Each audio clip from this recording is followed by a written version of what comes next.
première et je vais introduire donc, les masterclass de Beantropy.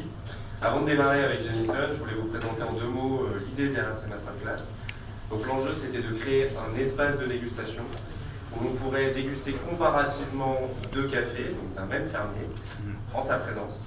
On va goûter des choses extrêmement rares et précieuses, mais aussi pour avoir des astuces pour savoir ce qu'il se cache derrière ces cafés, ce qui les rend si spéciaux. Notre première masterclass avec Jamison. Donc il est l'un des producteurs, si ce n'est le producteur, qui nécessite peut-être le moins d'introduction, tant son prénom, son nom de famille ou encore le nom de ses fermes résonnent comme des mots familiers et synonymes d'excellence absolue dans notre industrie. Avec sa ferme Finca Deborah, initiée en 2010 et perchée à plus de 1900 mètres d'altitude, Jamison produit parmi les plus beaux geishas du Panama. En 2016, son café lavé, terroir, est utilisé pour gagner les championnats du monde de barista. Depuis, ce sont des dizaines et des dizaines de baristas dans le monde entier qui ont remporté divers championnats en utilisant ces cafés, jusqu'à cette année encore, où le top 3 des championnats du monde 2024, dans le top 3, chacun utilise un Finca Deborah. De l'excellence d'une variété signature, de geisha, des process de fermentation uniques, et le tout dans un terroir exceptionnel.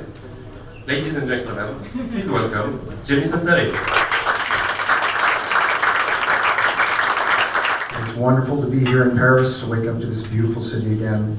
I would like to thank everyone here from Terrace Cafe, particularly Christophe, for being an innovator, someone who is considered in my mind as one of the godfathers of specialty coffee here in Paris, France. So welcome to the 4th wave of coffee, because that's what this is. Specialty coffee has probably had its time. Now we're moving into the 4th wave, where we're bringing in innovation, creativity and processing, distribution, relationship building, and where we're educating our clients, friends, families about what coffee can be. So, my name is Jamison Savage. I started a coffee farm in the middle of absolutely nowhere in Volcan, Panama, the appellation is Los Pozos. I actually got into coffee not because I necessarily loved coffee. I'm a recovering financial consultant. I had a global macro approach back in 2003, which led me to Panama. So in an effort to preserve my own personal wealth against the ravages of what we call inflation, which is the increase in the money supply and credit, France is well known for inflationary pressures, I decided to start a coffee farm. And why coffee? Well, I did the research on peppers, tomatoes, onions, and the like, and I decided, not too exciting. I love the mountains. Maybe I should do coffee. Coffee in Panama, around the world, was well known for excellence, even though Panama makes up a very small fraction of the specialty world. So in 2005, I bought a piece of property deep into the rainforest of Panama, and I decided to carve out a beautiful coffee farm called Finca Deborah. And I was told that it would never be successful, that you could never grow coffee above 1,850 meters, which was a little more fuel in my tank for me to try to do it. It actually took about 4.5 years before we could taste this coffee. But when we tasted that coffee, we knew that we had something absolutely extraordinary. And I fell in love with agriculture first. And then after I tasted our coffees at Finca Deborah, I became very passionate and fell in love with coffee itself. So, long story short, this was not a planned lifestyle. What brought me to coffee was something completely different. And I am a first-generation coffee producer, and I'm a first-generation immigrant in Panama.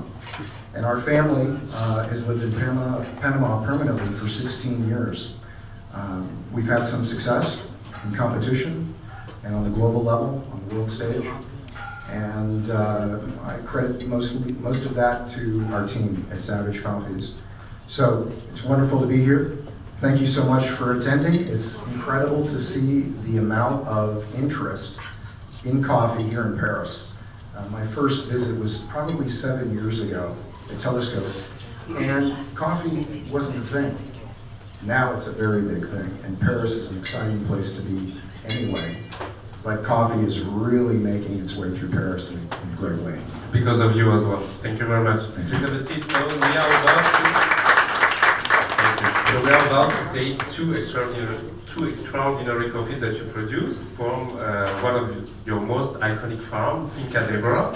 Before we do so, because I would like everyone to have his cup in front of him. But before we do so, could you please introduce us with the geisha variety? Please do not speak about the process, as I want us and everyone to discover the taste before we speak about it. But we are going to taste two geishas.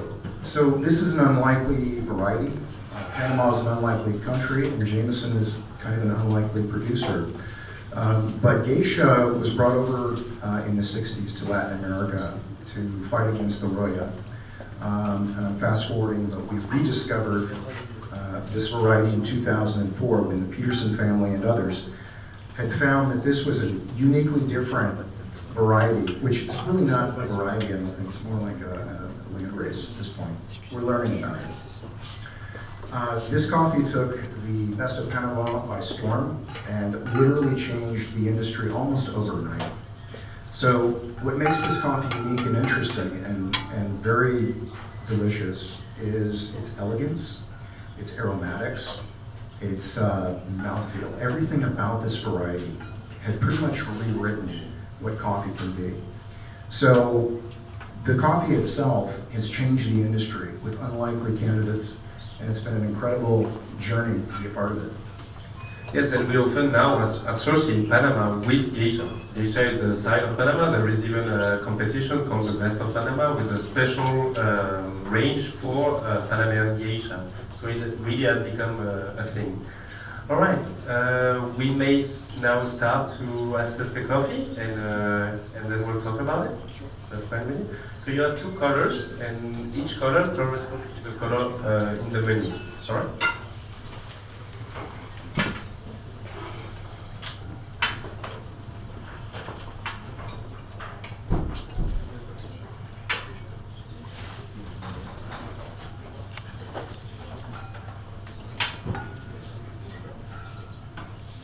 That's really typical of what geisha is, what your coffee stands for. There is a lot of delicacy, there is a lot of like delicate flow and something really pure that comes out that feels like almost fascinating, and that makes you feel very humble regarding the coffee. This is how I feel. And this is a sign of, I think, the quality of the coffees. Do you think that's because of the variety? Do you think that's because of the care that you put in every aspect? Yes, of course. And at its essence would be its terroir. And as we've discussed at length, I'm preaching to the choir, obviously, in this room, but the terroir, I believe, is up to 75%, 70% of cup quality. So when I purchased the land for Finca Deborah, this was virgin territory. It wasn't abused by herbicides and pesticides and other harmful chemicals. And to this day, we've never used, and we will never use, harmful pesticides, herbicides on the farm. So the soil quality is absolutely extraordinary. And I always, when I'm discussing the farm with guests, we talk about what we see, how beautiful the farm is itself. It's a gorgeous place, it's breathtaking, and I won't describe it because I wouldn't do it justice.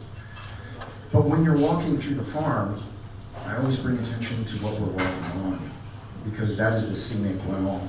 That is the most essential element for whether it's fine coffee, fine wine, it could be pears, peaches, doesn't matter.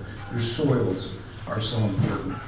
But the terroir itself, I would say, is the main contributor. The second thing is our team. Our team at Finca Deborah, most of our higher level staff has been with us since the beginning. So they helped us start the farm. Obviously, they manage the farm. And Jamison, sorry to interrupt you. You speak about terroir, and that's very interesting because you decided to name one of your iconic coffee, terroir, which is the blue cup that we are tasting. That feels like what every Panamanian coffee geisha washed and clean should be. Like bright and pure and delicate and very refined.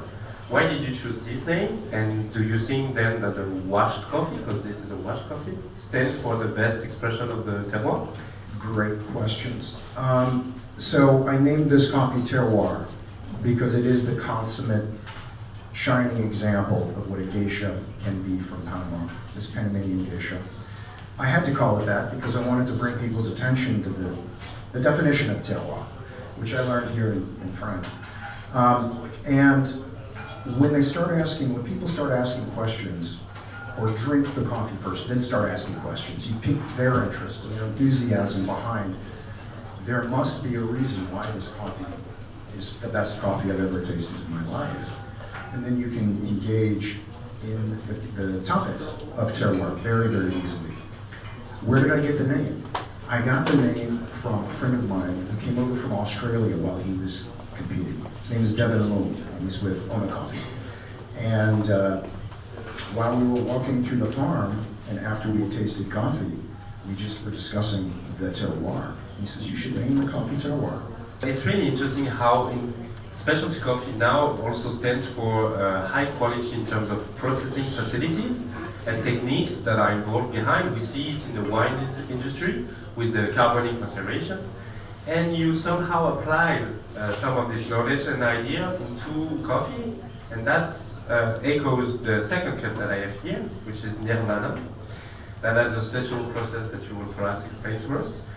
And I wonder how that signature, because of course the process that you do now is also part of your terroir, as it's your craftsmanship. I wonder how you see this coffee right now. The reason I've chosen these two coffees, Terroir placed third recently in the World Barista Championship, Nirvana placed second. I wanted to bring these coffees to your attention and to share them with you because we're looking at two ends of the flavor spectrum, really two ends of the spectrum across the board. So you've got this ultimately clean, beautiful expression of a washed Panamanian geisha from Finca, Deborah. And then on the right, you have this very, very fruit-forward expression that is on the other side of this spectrum. Very colorful, very exotic, very intense. This coffee is very special to me. I enjoy Nirvana. It's probably one of my top 3 favorite naturals. But this is a natural nitrogen macerated geisha, dried as a natural. So I named it Nirvana because after I tasted it, the first word that came to my mind, I get asked a lot, well, where do you come up with the names of the coffees? And I come up with the names of the coffees on the table. So I named it Nirvana because it's a whole other level. It's just, you literally feel warm and, why do I feel so good all of a sudden? So I named it Nirvana. Yes, but also from the cup, I can tell that there is a higher perceived sweetness, a brighter acidity as well. The cup is really vivid and it takes just more room in the palate. And of course, these characteristics, as you said, this tropical, this blackberry notes, that when it cools down, it's really very sweet. That's very different from the same variety expressed in a wash process. It is, and it's exciting. To be able to bend the flavors really in coffee through the processing that we've advanced over, I guess it's close to almost 9 years now. It really all started with carbonic maceration with my good friend and colleague Sasha. He came over just after winning the World Barista Championship, and it was a late night cupping session. And I said to him, what was this carbonic maceration thing? And he knew just enough details to pique my interest. And I started doing the research. I'd already been traveling to France, so I started asking a few producers, well, what is this? Tell me more about it. How do you do it? And that spawned really a production revolution in coffee. And it's an incredibly exciting time to be in coffee. It's like we've rediscovered this beverage, or just discovered it. And so through the processing technique of carbonic maceration, I decided to try it with nitrogen. And what we found with this cup is that the nitrogen actually gives a different mouthfeel, sort of a velvety, tongue-coating, syrupy, extraordinary tactile. And also as a producer, what I found is the Nirvana is actually friendlier to the grain. So after we go through production with the coffees, they dry, we sort them. On the sorting side is where it can get a little difficult because if your coffee isn't dried precisely, you get a lot of breakage. And if you have a lot of breakage, obviously that's costly. So I found actually that nitrogen is more friendly to the structural integrity of the grain. But aside from that, it creates a beautiful, unique cup of coffee. What you're saying is really interesting as well, because we have a glimpse at what being a producer is when you want to try new things and go push further the taste and the complexity of your coffee. Then you face some issues like repeatability and the possible option that you may waste everything. And again, we are talking about a country that is not cheap, special varieties that are very susceptible to disease. So a lot of cost is involved already. So at this last stage of processing and drying, you must be extra careful to what you do if you don't want to waste everything. Yes, the dry side is just as important as every other aspect of production. In fact, as a producer, I'm surprised how little we talk about it. So we dry all of our coffees on 3-tiered raised African bed systems. For our wash coffees, they never have direct sunlight. So we are drying them on the second level of our 3-tiered system, slowly, carefully, consistently, methodically. And we are constantly agitating the coffee to ensure that we have a congruent drying expression in our coffees. That's incredibly important because when you get the coffees, they need to be consistent. They need to be congruent with their humidity. Otherwise, they're not going to roast properly. So it's a very complex chain from start to finish, coffee itself. But yeah. Now, as you've been at the forefront of what is excellence in the world of coffee with the geisha variety and innovative process, how do you see the next step for Panamanian geisha and your farm? What's your main focus for the upcoming years? So every year, there's a very high benchmark to hit every single year. Everybody expects a new process or a few new processes. They expect the quality to always be the same, if not better and better. We've been very blessed with Finca, Deborah, Irish Estate, Morgan, our other farms, in that the coffee is literally getting better every year. I've been telling people that for years and years, and every year they say, but you said that last year. You said that last year. I dare say what we're tasting today is the finest example of Finca Deborah geisha that I have ever produced. Thank you very much, Jamison. Thank you, everyone.